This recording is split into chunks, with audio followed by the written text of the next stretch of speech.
say? Welcome to the 611 Films YouTube channel. I'm one of your hosts, David Groves, and with me as always, Neil McKay. Neil McKay, American Pie. It was a big one, at least for me. I don't know when you saw it. I saw it actually in the theater at George Mason when I was a freshman. I think at that point, the whole John Hughes thing, I mean, God loved John Hughes movies, but that was kind of getting stale, and there was just so many imitations, and American Pie was like fresh because it was like this gross out kind of thing. Right. Very different. I mean, Very different. Yeah. And brand new, like cast and, just new fresh faces. It was just new, fresh style. When I saw a lot of these movies we're doing in 99, I was actually a movie projectionist, a movie theater projectionist, the guys that ran the reels through the thing and then showed the movie. If you look for it, you can see these little dots come into the upper right-hand corner of the screen. In the industry, we call them cigarette burns. So most of 99, that's why it's kind of a special year for me, because I got to see all of these movies like at a movie theater. So, right. I mean, almost. So I saw American Pie at a movie theater too. And it's kind of nuts too, because it's like, I don't think we knew at the time what that was going to lead to. And I mean, I think, you can thank movies like Superbad and stuff like that for American Pie, because that launched into a whole new, the whole Judd Apatow kind of sense of humor, all of these kinds of things kind of spawned from American Pie. So I think it was like an important movie in that regard of like, it kind of got the ball rolling. Oh, there's a fresh way to do these kind of teen comedies. Yeah, and I mean, like going backwards again too, it's like growing up in the 90s, that John Hughes, that sort of comedy, Breakfast Club, or like, stuff like that. I mean, I think Can't Hardly Wait might have started back into the teen comedy, but American Pie really solidified that and then went above and beyond with how graphic they were getting. And at the time, it was, dude nailing a pie and his dad catches him. Yeah. Whoa. Yeah, and the thing I do remember was seeing like the audience react before the movie came out when they did the trailer and they had the insinuation that he, did the pie, and people were howling. They were like, "I've never seen anything like that." I mean, that was like a very kind of risque joke back then. So people were like, "What?" And then so it was just, I got to see this thing. Like, so it was very. I mean, today it might be kind of considered tame, but back then that was like, whoa, wow.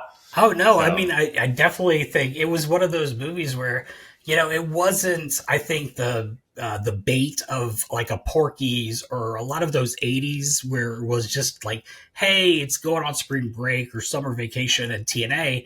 I think this movie hits a lot of that middle ground of it's about a group of guys that are all friends. They're weirdly, it's a weird group though. You have Jim, who's kind of our lead, Jason Biggs, but then you have kind of the jocks with Chris Klein and Sean William Scott. And then you have sort of, what's his name? Shitbreak. What's his name?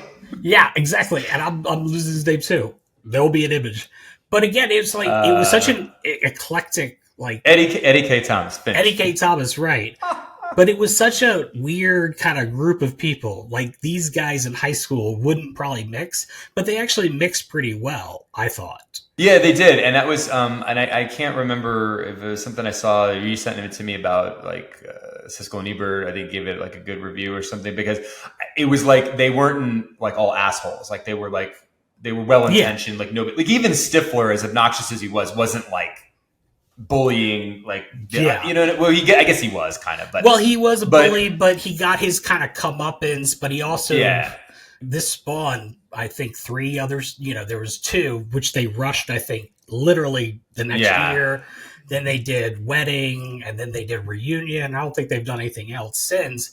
And that, like you said, with Superbad, we haven't seen something like that, like the raunchy comedy, but to have these group of characters and even the females, like having different female perspectives with Allison Hannigan and, Shannon Elizabeth. And again, it's a lot of eye candy and it's a lot of that fodder for the 18-year-old person that I was.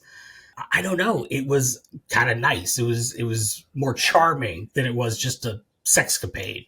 You know what I mean? Right. Yeah, that's what I kind of meant about like, all the characters were kind of like, even if Stifler is the worst character, like compared to other teen bullies, he's not. And it's like they all kind of had like the best intentions, or most of them did, at least the core group, and the women too, and stuff like that. So it was kind of like a feel good. It wasn't like, oh, we're, it's that 80s cliche. Oh, there's the bad guy, and then there's just. I think it's funny too because Jason Biggs and Charlie Scott were just in a DoorDash commercial together, and I thought it was going to be hilarious to see that Chris Klein would pop up in the back, and Eddie K. Thomas would pop up, and Thomas Ian Griffith would pop up, but it was like it wasn't them. With such a big movie, the careers they haven't been huge. I mean, look, Natasha Lyonne, who had a Netflix show, now has Poker Face on Peacock. I was going to say, she might be the most successful 25 years later. She might be the biggest star. And Jennifer Coolidge, too, who was just kind of I mean, she's in everything, it seems. The great thing about American Pie to me was that it took that chance. It went, well, we're either going to sink or swim with this idea. And I think it worked great for that. Yeah. So, yeah. They had to did it.